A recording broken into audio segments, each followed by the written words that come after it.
I'm from Barton County, Missouri, in the southwest part of the state. I'm a third-generation farmer.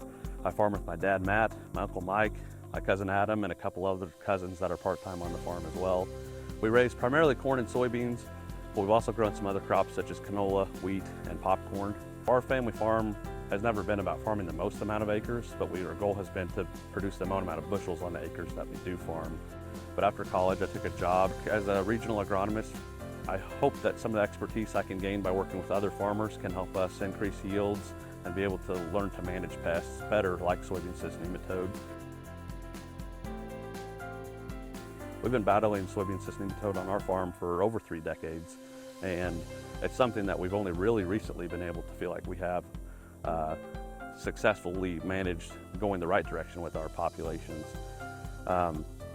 I think it's difficult to control because they're hard to see. You can have up to 30% yield loss with soybean cyst nematode without ever even seeing above ground damage. There's multiple generations in a year, and there's a lot of other host crops outside of just soybeans that lead to reproduction and increase in the populations of soybean cyst nematode. When we first started sampling for soybean cyst nematode, we had extremely high levels. So we talk about 200, 400, 500 eggs in 100 cc's of soil being a high level, and 10,000 being extremely high. At our farm, we actually had levels that were over 100,000 eggs in 100 cc's of soil.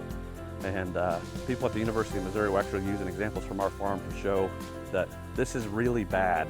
That's not a number that we're very proud of, but we are proud of the fact that we have done a lot of things to help decrease that number in the last 10 years since we've started testing. I would encourage every farmer to test. It's cheap, it really takes a systems approach to reduce populations, and it's not something that is going to be done in 1 year. It starts in the fall, making sure that we're doing sampling and making sure that we have accurate numbers to work with. Making sure that we're using a fall burn down to keep our fields clean throughout the winter, because a lot of the winter annual weeds we face, like chickweed and henbit, are a really good host for soybean cyst nematode. And then when it comes to in season, we need to make sure that we're selecting varieties that are resistant to soybean cyst nematode and coupling that with a really good seed treatment that has activity not only on soybean cyst nematode, but also some of the other diseases that are a consequence of soybean cyst nematode, like sudden death syndrome. I don't know a single farmer that doesn't pull soil tests at some point in time, and to me it makes the most sense to go ahead and pull additional tests for soybean cyst nematode while we're testing for fertility and things like that.